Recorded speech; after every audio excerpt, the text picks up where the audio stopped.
جی ناظرین، اس live session میں ہوں آپ کا ہوسٹ دوست رمیش کمار بی ایم۔ میرا تعلق ڈھیرکی ڈسٹرکٹ گھوٹکی سندھ پاکستان سے ہے، جبکہ آپ کو علم ہے کہ ہم کوشش کرتے ہیں کہ ہر روز کسی ایسے نئے مہمان کو ہم اپنے اس شو میں انوائٹ کریں جس سے کچھ نہ کچھ یقیناً آپ کو اور ہم کو سیکھنے کا موقع ملے۔ تو ہماری ہر ممکن یہی کوشش ہوتی ہے کہ ایسے لوگوں کو ہم اسکرین پر لے آئیں جس کو آپ جانتے بھی ہو، اگر نہ جانتے ہو تو آپ اس کو جان پائیں۔ تو آج ہمارے ساتھ جو میڈم ہے، میڈم شرین نقوی صاحبہ ہے، جو ایز اے ٹرینر ہے، اسکول کو لیڈ کرتی ہے، معیشت میں بھی اس کا اچھا ایکسپیرینس ہے، بہت وہ ہم سے سینئر ہے۔ ہم چاہیں گے کہ کچھ نہ کچھ ہم بھی سیکھیں اور یقیناً آپ بھی سیکھیں۔ تو سب سے پہلے میں میڈم شرین نقوی صاحبہ کو السلام علیکم کہوں گا اور اپنے شو میں شامل ہونے پر ویلکم بھی کہوں گا۔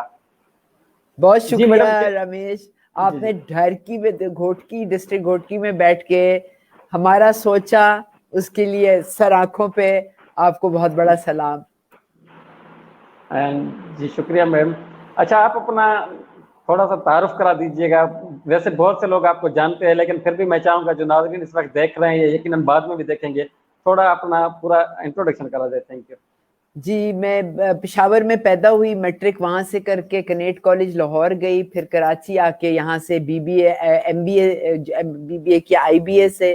میں نے شادی کر لی، بچے پیدا ہو گئے، کراچی آ گئی، یہیں سے پھر ماسٹرز کیا میں نے۔ بعد میں کچھ اپنا بزنس چلاتی رہی، 8 میں نے بزنس شروع کیا، اس میں سے 4 بند ہوئے، 4 ابھی بھی چل رہے ہیں۔ کارنیلین میں سینئر ایسوسیٹ ہوں، بورڈ کی ممبر ہوں، اسکول آف لیڈرشپ کی فاؤنڈر ہوں، اسکول آف لیڈرشپ فاؤنڈیشن کی ٹرسٹی ہوں، ہاشو گروپ آف ہاسپٹیلٹی میں ان کی بورڈ ممبر ہوں، اور 3-4 اور اس طرح اداروں میں کام کرتی ہوں۔ تو یہ مختصر میرا تعارف۔ جی بہت شکریہ، آپ نے ہمیں ٹائم بھی دیا اور اپنا تعارف کرایا۔ ہم انتہائی مشکور ہیں آپ کے کہ آپ نے ایک قیمتی ٹائم دیا۔ اچھا یہ میم بتائیں کہ آپ کا خود کا جو مطلب خواب تھا، کیا بننا تھا؟ آپ کیا بننا چاہتی تھی اور کیا بن پائی ہے؟ کیا اسے ہی آپ کا خواب تھا یا اور کوئی مشن تھا؟ پہلے یہ سوال ہے۔ جب میں 16 سال کی تھی تو میرے پاس بہت سارے خواب تھے۔ میں نے ڈاکٹر بھی بننا تھا، نرس، ویٹرس، ایئر سٹوارڈس، پائلٹ، انجینئر، مزدور، پرائم منسٹر، سب کچھ بننا تھا۔ اور مجھے پورا یقین تھا کہ زندگی میں اتنا ٹائم ہوتا ہے کہ سب کچھ بن جاتے ہیں۔ پھر میرے بچے پیدا ہو گئے اور سارا کچھ سائڈ پہ ہو گیا، لیکن بچے بھی آرام سے جلدی جلدی پل گئے۔ جب بچوں کے ساتھ میں نرس بھی بنی، ڈاکٹر بھی بنی، میرا میاں پائلٹ تھا تو چلو اس کے ساتھ میں پائلٹ بھی بن گئی۔ میں اپنے گھر میں کھانے پکا کے سرو کرتی تھی تو ویٹرس بھی بن گئی۔ جتنے میں نے خواب دیکھے ہیں، پرائم منسٹر تو نہیں، میں اداروں کی ہیڈ بن گئی، سربراہ بن گئی۔ تو آپ بے شک خوابوں پہ کبھی بھی کیپ مت لگائیں۔ جتنا خواب دیکھنا، اور یہ ذہن آپ کا بنایا گیا ہے، یہ خواب دیکھنے کا عادی ہے۔ یہ ہم نے بچوں کو کے اندر یہ خوبی مار ڈالتے ہیں بہت ہی جلدی، بہت ہی چھوٹی عمر میں مار ڈالتے ہیں۔ آپ خواب دیکھیں۔ اچھا پھر یہ بھی اپنے پہ قید نہ لگائیں کہ جی آپ نے ڈاکٹر بننا ہے تو جب تک یہ آپریشن نہیں کریں گے، کلینک میں نہیں بیٹھیں گے۔ آپ مختلف قسم کے، ہر ماں ایک ڈاکٹر ہوتی ہے، اس کے اندر دانائی آتی ہے، وزڈم ہوتی ہے ڈاکٹری کی، تو ہم لوگ وہ بھی بن جاتے ہیں۔ تو آپ قید مت دیں، خواب دیکھیں اور پھر کھلے نگاہ سے دیکھیں کہ زندگی آپ کو ہمیشہ وہ موقع پرووائڈ کرتی ہے جس کی آپ خواہش کرتے ہیں۔ لیکن خواہش نہیں کریں گے تو پھر زمانہ جو آپ کو بننے کو دے گا نا، وہی بنیں گے۔ سمجھ آئی؟ تو آپ اگر اپنی تقدیر کو آگے لے کے چلیں گے تو اس کا خواب دیکھنا ہے، اس کو بیان کرنا ہے، اور خود ہی تقدیر آپ کے قدموں میں آ کے بیٹھ جائے گی۔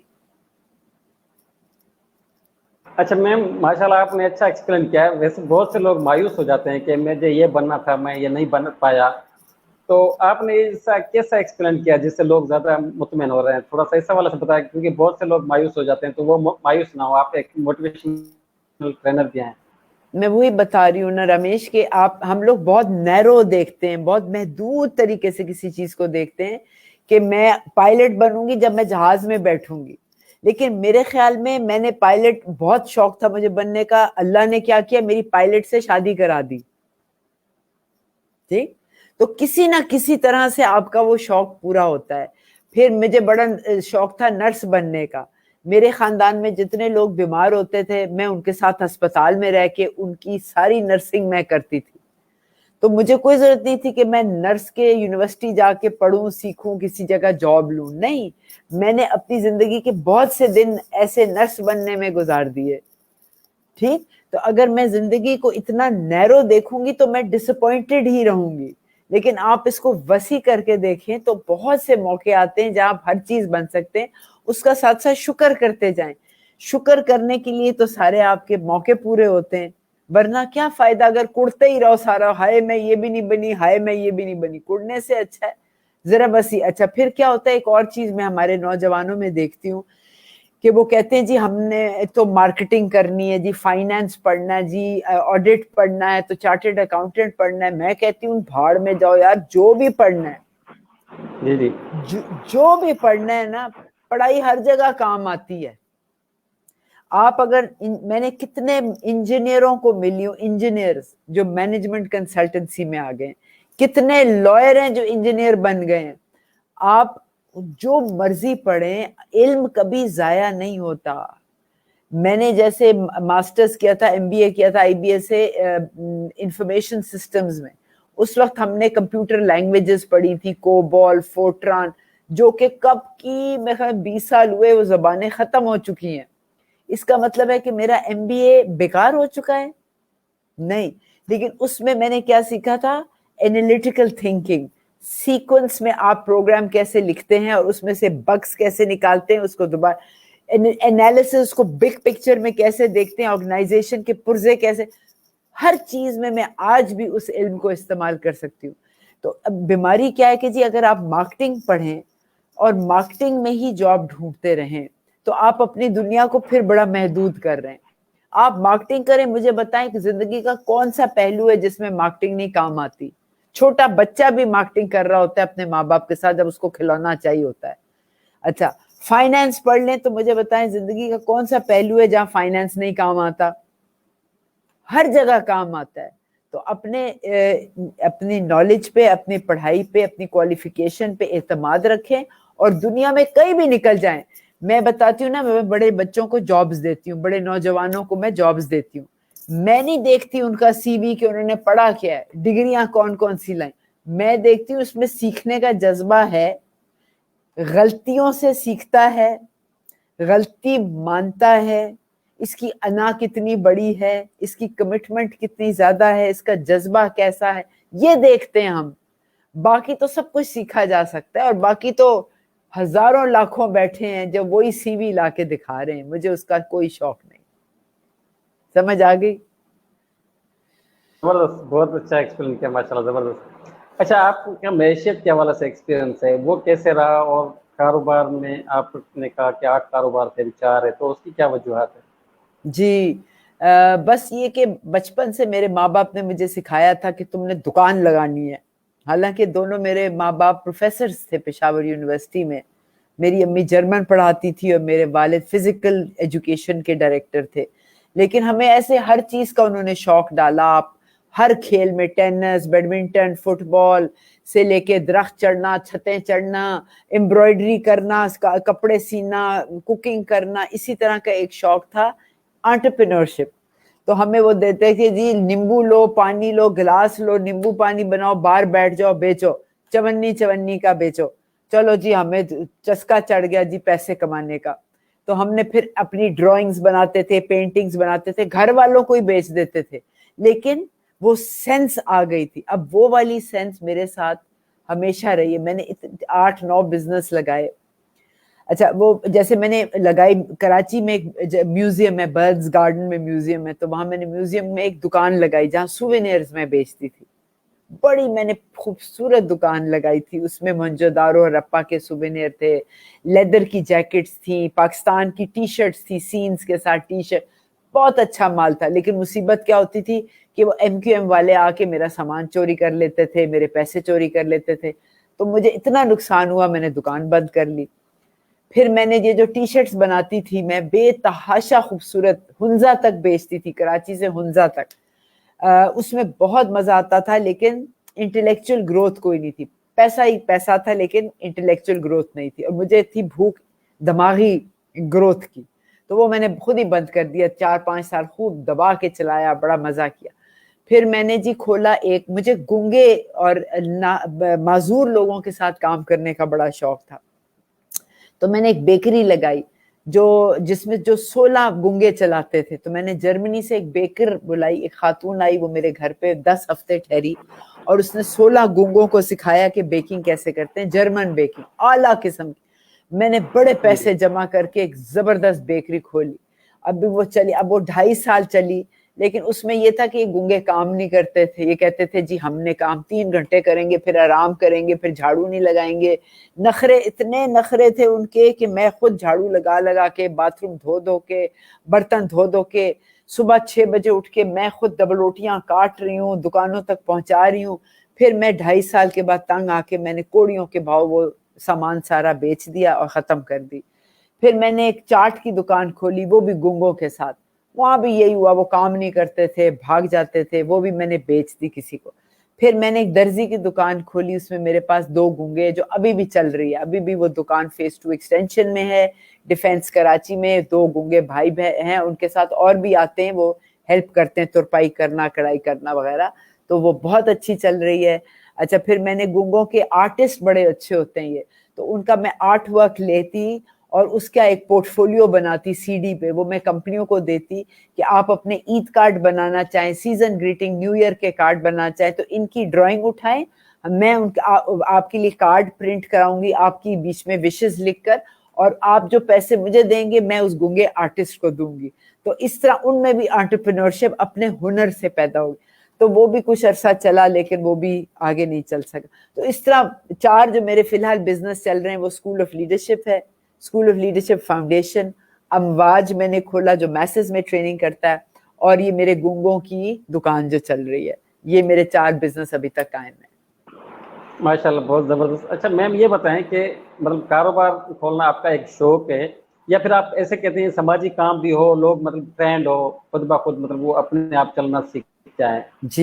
جی بالکل, مینلی یہی تھا میرا جو خواب تھا کہ میں معذور لوگوں کو اکنامکلی اور سوشلی امپاور کریں, وہ اپنے آپ کو امپاور کریں.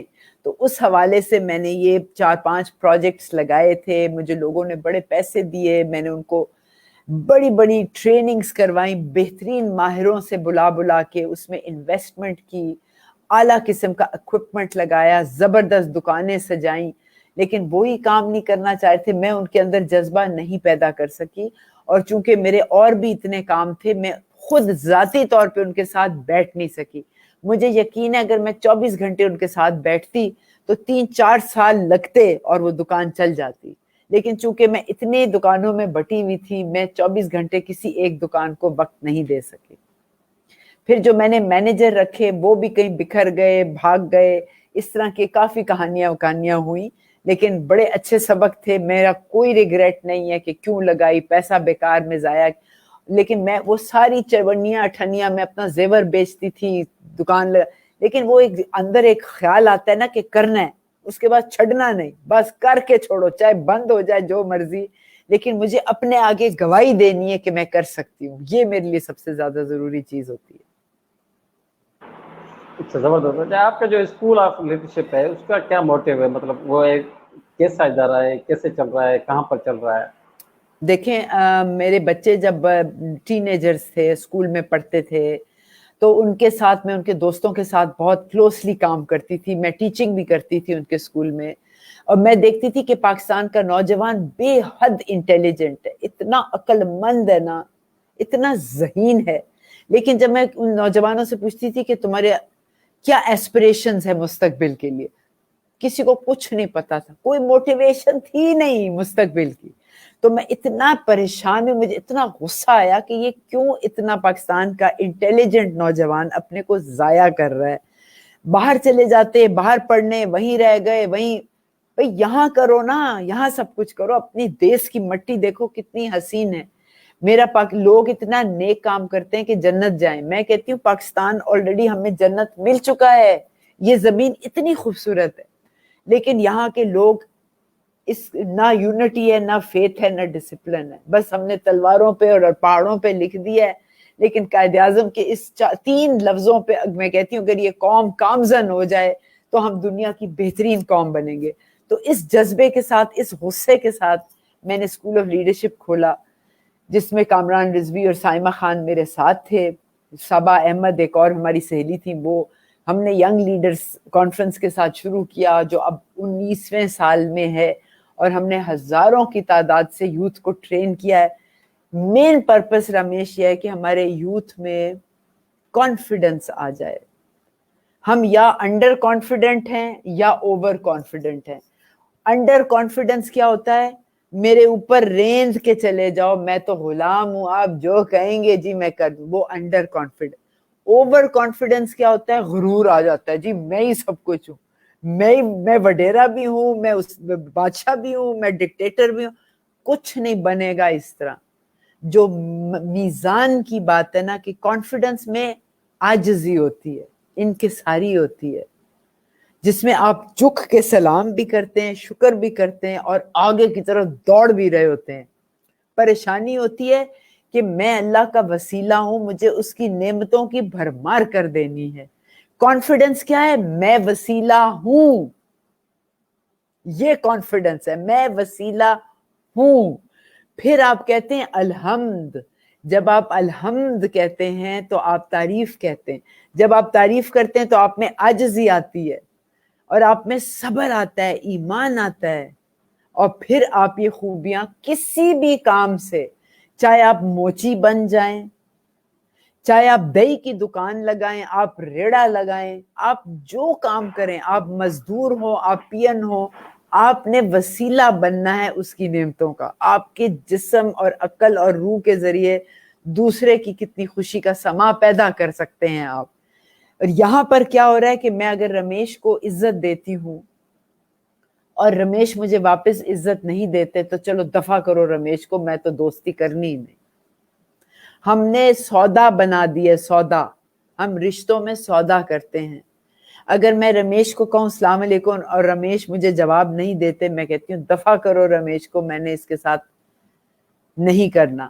ہم نے سودا بنا لیا کہ میرے سلام کا جواب نہیں ملے گا تو میں عزت نہیں کروں گی. ایسا نہیں ہے. میرا فرض ہے کہ میں رمیش کو سلام کروں، نمستے کروں، گڈ مارننگ کہوں، گوتن تھاک کہوں، ستڑا مشے کہوں، جس زبان میں آپ چاہیں کریں، کیونکہ میں وسیلہ ہوں اور میں اپنے ذریعے برکتیں آپ تک پہنچاؤں. مجھے کوئی اس سے واسطہ نہیں کہ آپ جواب دیتے ہیں یا نہیں. جب ہم اس لیول پہ آ جائیں گے نا تو پھر قوم بنے گی.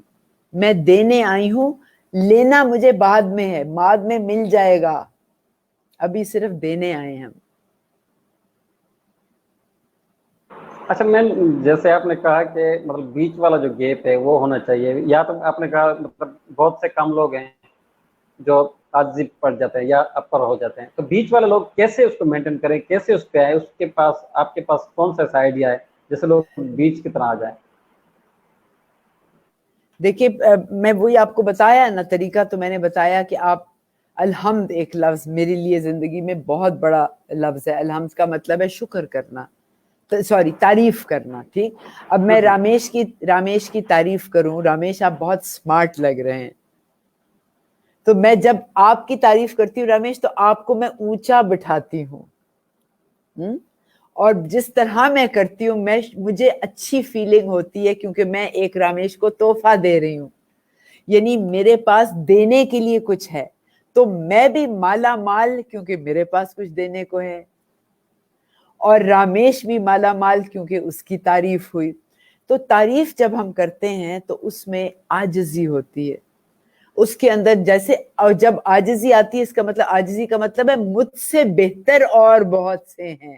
عاجزی کا مطلب مجھ سے بہتر اور کچھ ہے، بہت سے ہیں، جس میں پھر مجھ میں صبر آتا ہے، شکر آتا ہے، جہاں پہ مجھے پھر وہ میانہ درمیان کا جو ایریا ہے اس میں فٹ ہو جاتی ہوں. اور کانفیڈنس کس چیز کا ہے؟ کہ میں وسیلہ ہوں. رمیش کی اچھی عادتیں میں آگے تک پہنچا سکتی ہوں. میں ابھی یہ لوگ جو بات کر رہے ہیں کہ آپ سے انسپریشن مل رہی ہے، میں ان لوگوں کی باتیں اگلے فورم پہ پہنچا سکتی ہوں. میں تو صرف ایک پوسٹ آفس ہوں، پوسٹ آفس کے ذریعے ایک کا پیغام دوسرے تک پہنچ جاتا ہے. تو اگر میں اپنے کو یہ سمجھوں تو کانفیڈنس بھی رہے گا اور میانا روی بھی رہے گی. اچھا میں دوبارہ آپ کے اسکول کی جانب آؤں گا. آپ کا اسکول مطلب کس حوالے سے کام کر رہا ہے, اس میں مینجمنٹ کس طرح کی ہے, اور پڑھائی کس حوالے سے, اور کیا طریقے کار ہے مطلب داخلے کا, لوگ کیسے جان اچھا پائیں؟ جی, یہ عام اسکول وہ والا اسکول نہیں پڑھائی والا, یہ تربیت کا اسکول ہے, تربیت. اس میں ہم ایک بیچ چلاتے ہیں, 7 سے 8 سال کے بچوں کی تربیت کرتے ہیں, ان کے لیڈرشپ سکلز ڈیولپ کرتے ہیں. پھر ہمارا بیچ ہوتا ہے 13 سے 16 سال کے بچوں کا, پھر 18 سے 24 سال کے نوجوانوں کا. ہم ان کی لیڈرشپ سکلز ڈیولپ کرتے ہیں کانفرنسز کے ذریعے, ورکشاپس کے ذریعے, کمپٹیشنز, یا آج کل ہمارا چل رہا ہے اسپیکاتھون ہمارا پروگرام ہے, جس میں آپ آئیں اور ہم آپ کو ٹائم دیتے ہیں, آپ تقریریں کریں, اور پینل ڈیسائیڈ کرتا ہے کیسی تقریر ہے, کیا بہتری آ سکتی ہے. پھر ہمارا ٹرین دا ینگ ٹرینر, وہاں ہم مینجمنٹ کنسلٹنسی کے ٹرینرز کو ڈیولپ کرتے ہیں انہی 18 سے 24 سال کے نوجوانوں کے لیے. پھر ہمارا ایک پروگرام ہے امپیکٹ کے نام سے, وہ ہم پبلک اسپیکنگ سکھاتے ہیں, کانفیڈنس اس میں سکھاتے ہیں. پھر میرا اسکول آف لیڈرشپ فاؤنڈیشن ہے, اسلام آباد سے میری ٹیم چلاتی ہے, وہ کرتی ہے جی برٹش کاؤنسل کے ساتھ کام, U S aid, UNESCO, U N D P, یہ سارے جو ڈونر ایجنسیز ہیں ان کے ساتھ بڑے بڑے پروجیکٹس پہ کام کرتی ہے. فار ایگزامپل پاکستان میں لاکھوں بچہ ہے جو اسکول میں نہیں جاتا, اور اسکول میں جاتا تھا اور اسکول چھوڑ گیا. ہمارا ایک پروجیکٹ ہے take a child to school, British council کا. ہم یہ بچے جو ہیں جو اسکول سے نکلے ہوئے ہیں, ان کے گھروں میں جاتے ہیں, ان کے ماں باپ کو سکھاتے ہیں, وہ پھر ان کی رضامندی سے وہ بچے ہم واپس اسکول لے کے جاتے ہیں. پھر ماں باپ جو ہیں وہ اگلے گھر کو بتاتے ہیں کہ تم بھی اپنے بچے کو واپس اسکول بھیجو. تو اس طرح کی بڑی ورائٹی ہے. اچھا, میرے پاس جو ٹیم ہے ساری, میں تو اب 12 سال وہاں سی او تھی, پھر میں نے چھوڑ دیا. عمیر جالیہ والا کو آپ جانتے ہوں گے یقیناً, انہوں نے میرے سے یہ سی او شپ لی, پھر انہوں نے پھر حماد سعید کو دی, اور آج کل وقار علی ہمارے سی او ہیں. وقار کو بھی آپ جانتے ہوں گے, بڑے مشہور ٹرینر ہیں وہ بھی. تو اس طرح نوجوان سے نوجوان یہ سلسلہ چلتا ہے. ہمارے بورڈ پہ بھی, بورڈ آف گورنرز پہ بھی سارے یوتھ بیٹھی ہوئی ہے, اور ہمارا ساری ٹیم 30 سے نیچے ہے. تو چھوٹے چھوٹے آتے ہیں, 18-19 سال کے بچے آتے ہیں, اسکول کے اسٹوڈنٹس آتے ہیں, ان کو ہم ٹرین کر کے پھر آگے لے کے جاتے ہیں. اچھا, سلیکشن کا کیا کرائٹیریا ہے, کس طرح کیا جاتا ہے؟ کوئی نہیں جی, آپ وہی میں نے کہا سلیکشن میں آپ جذبہ دکھائیں, کوئی پروجیکٹ لے کے آئیں جس میں یوتھ پاکستان کا بہتری آئے گی. اس پروجیکٹ کو ہم آپ کو کوچ کریں گے کہ کیسے آپ اس کو لگائیں, پیسہ کہاں سے آئے گا. اس طرح تو جاب ہوتی تو ہے, لیکن ہمارا زیادہ جذبے پہ چلتا ہے, پڑھائی پہ نہیں. دیکھیں جو عمدہ اسٹوڈنٹ ہوتے ہیں نا یونیورسٹیوں کے, ہمارے پاس یونیورسٹیاں آ کے کہتی ہیں کہ جی ہمارے اچھے اسٹوڈنٹ ہیں, ان کو آپ رکھ لیں. ہم نے کہا نہیں یہ جائیں, اچھے اسٹوڈنٹوں کو بہت اچھی جگہ جابز مل جائیں گی, جو آپ کے فیل ہو رہے ہیں نا وہ ہمیں دے دیں. تو ہمارے بہت سے ٹیم ممبرز ایسے بھی گزرے ہیں جو ایکیڈیمکلی ویک ہیں, لیکن ایسا ان میں جذبہ ہے نا کہ ہم نے پاکستان کو بنا کے چھوڑنا ہے, ہم نے پروجیکٹ چلانا ہے, ہم نے غربت ختم کرنی ہے. اس طرح کے جذبے والے جو آتے ہیں نا, وہ مین کرائٹیریا ہے ہمارے پاس کام کرنے کا. اچھا, جیسے ریان اللہ والا صاحب بھی کہتا ہے پاکستان سے غربت ختم کرنا ہے, آپ کا بھی یہی مشن ہے, تو آپ کے پاس کیا پلاننگ ہے, وہ کس طرح ختم ہو سکتے ہیں؟ جی رمیش, میں نے جیسے اپنے بازار جاتی ہوں نا سودا وودا لینے, تو وہاں پر میں فقیروں کے ساتھ کام کرتی ہوں. دیکھیں اب ایک فقیر صاحب میرے پاس آئے کہ پیسہ دے دیں, تو میں نے ان کا بالکل جی میں ایسا کرتی ہوں, میں ایک جھاڑو خریدتی ہوں, آپ کو میں جھاڑو دیتی ہوں, آپ اتنے چھوٹے سے ایریا میں صفائی کر دیں, میں آپ کو 100 روپے دوں گی, آپ اپنے پیسوں سے خود روٹی کھائیں گے. جی مجھے پتہ ہے کیا جواب دیتے ہیں, کہتے ہیں میں مسلمان ہوں, میں بھنگی نہیں ہوں. اب ایسی اگر ذہنیت ہو تو پھر ملک میں بھکاری ہی رہیں گے نا, اور جہاں بھکاری ہوگا وہ ملک کبھی آگے نہیں بڑھ سکتا. جو محنت نہیں کرے گا, ہم لوگ محنت سے گھبراتے ہیں. اب میرا کام ہے کہ ایک قطرہ ایک فقیر کے پکڑ کے, کسی کو بھی جو لوگ عورتیں ٹریفک لائٹ پہ ڈسٹر بیچتی ہیں, پین بیچتی ہیں, میں ان سے لے لیتی ہوں, بہت سے پین خرید لیتی ہوں, اگلے فقیر کو دے دیتی ہوں, بیچو اور کھاؤ. اپنی خودداری کیوں غرق کرتے ہو؟ اپنی ڈگنیٹی کا کیوں تم بیڑا غرق کرتے ہو؟ اب ہمارا ملک پہ اتنا بڑا قرضہ ہے، اتنا بڑا قرضہ ہے کہ ہم نسلوں تک یہ قرضہ واپس نہیں کر سکتے، لیکن ابھی تک بیکاری. اچھا ان بیکاریوں سے پوچھو جی بچے کتنے؟ 12، 8، 10 عام ان لوگوں کے بچے ہیں. اب یہ 10 بچے اور کہاں سے کھائیں گے؟ ان کو کہاں سے روزیاں ملیں گی؟ ان کو کہاں سے نوکریاں ملیں گی؟ مجھے تو کچھ نہیں سمجھ آ رہی. تو اپنے طرف سے ہم 5-6 لوگوں کے ساتھ، ہر بندہ پاکستان کا 5-6 لوگوں کے ساتھ کام کرتا رہے تو انشاءاللہ 5 سال میں ہم اپنے پاؤں پہ کھڑے ہو جائیں گے، ہمارا قرضہ واپس ہو جائے گا اور غربت یوں ختم ہو جائے گی. اگر ہم جھاڑو اٹھا کے صفائی کرنا شروع ہو جائیں، یہاں سے میری انا ٹوٹے گی اور میں کھڑے ہو کے بڑے بڑے کام کرنے کے لیے تیار ہوں گی، چھوٹے بڑے ہر کام کے لیے. مطلب آپ کہتی ہیں کہ لوگ محنت کرنا شروع ہو جائے اور عاجزی آ جائے اور کسی کام میں انکاری نہ ہو تو یقیناً غربت ختم ہو سکتی ہے، اس طرح نا؟ جی ہاں جی. اچھا میم، ایک سوال آیا ہنا سیف اسلام آباد سے تعلق رکھتے ہیں، اس نے کہا ہے how are you managing school these days? مطلب آج کل کیسے اسکول مینیج ہو رہا ہے آپ کا؟ ٹھیک ٹھاک ہے نا. ویسے رمیش ہمارا ٹائم ختم ہو گیا ہے، 5 بج گئے ہیں اور اسکول میں مینیج نہیں کرتی. میں نے ابھی آپ کو سارا بتایا کہ میں سی او جی تھی، پھر میں نے عمیر کو دیا، تو میں کبھی کبھی چلی جاتی ہوں، وہ بچے مجھے بلا لیتے ہیں، مجھے کوئی کام دے دیتے ہیں، تو بڑی ان کی بڑائی ہے کہ وہ مجھے کام دیتے رہتے ہیں. تو اسکول چل رہا ہے بالکل ٹھیک ٹھاک.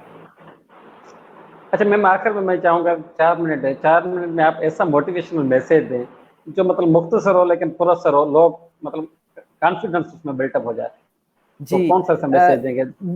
جی آپ کو ایک واقعے سے لے کے چلتی ہوں کہ میں کب سے اپنے اسکول آف لیڈرشپ میں 8-10 سال ہو گئے تھے، میں یوتھ کے ساتھ کام کر رہی تھی اور کوئی مجھے، چونکہ اتنا بڑا جھنڈ ہے اس میں کچھ تبدیلی نظر نہیں آتی تھی، تو میں بہت فرسٹریٹ ہو گئی. اتنی میں فرسٹریٹ ہو گئی، میں نے کہا بس اسکول آف لیڈرشپ کو بند کر دو. تو اسی لمحے میرے جو گرو ہیں، استاد ہیں کامران رضوی، ان کا مجھے فون آیا اسلام آباد سے، میں کراچی میں ہوتی ہوں. تو میں نے ان کو بس پھٹ کے بتایا کہ میں بس اسکول آف لیڈرشپ بند کر رہی ہوں اور اب کچھ نہیں ہونا، کچھ بھاڑ میں جائے. تو انہوں نے مجھے 2 جملے بتائے اور وہ 2 جملے اتنے پاورفل ہیں کہ میرے ساتھ ہمیشہ رہے ہیں اور میں نے آج تک کبھی ہار نہیں مانی.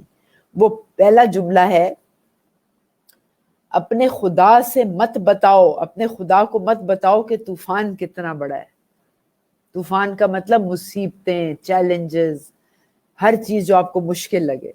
اپنے خدا کو مت کہو کہ طوفان کتنا بڑا ہے، طوفان سے کہو تمہارا خدا کتنا بڑا ہے.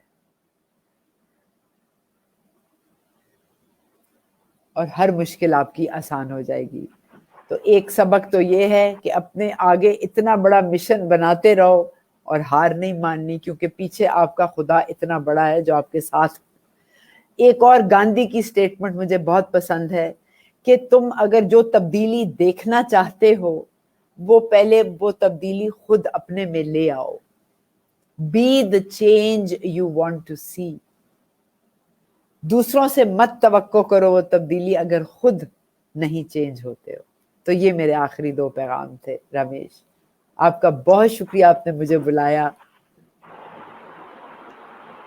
جی میم، اسپیشل میں آپ کا انتہائی مشکور ہوں. آپ نے بہت سے اچھے سوالوں کا جواب دیا اور اس طرح کا جواب دیا جیسے مطلب لوگ آسان زبان میں سمجھ سکیں.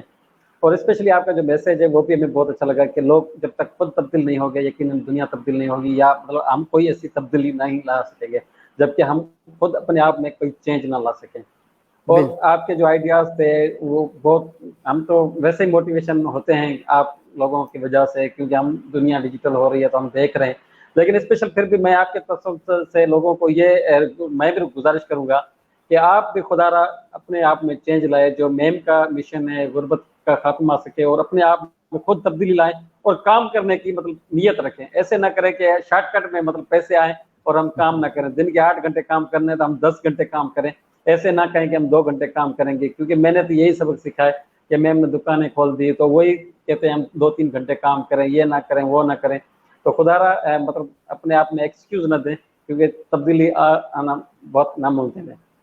تو ایک مرتبہ پھر میں آپ کا انتہائی مشکور ہوں. ہم آپ سے آئندہ بھی رابطہ رکھیں گے, آپ کے انٹرویوز لیں گے, ہمیں خود موٹیویشن ملتی ہے, امید ہے لوگوں کو بھی ملے گی یقیناً. تو بس میں آخری میں یہی الفاظ کہوں گا کہ خدا حافظ, اور رمیش خدا کمار بی ایم کو حافظ, دیجیے گا بہت اجازت. اگلے نئے پروگرام کسی نئے مہمان کے ساتھ پھر حاضر ہوں گے. تھینکس. اللہ حافظ.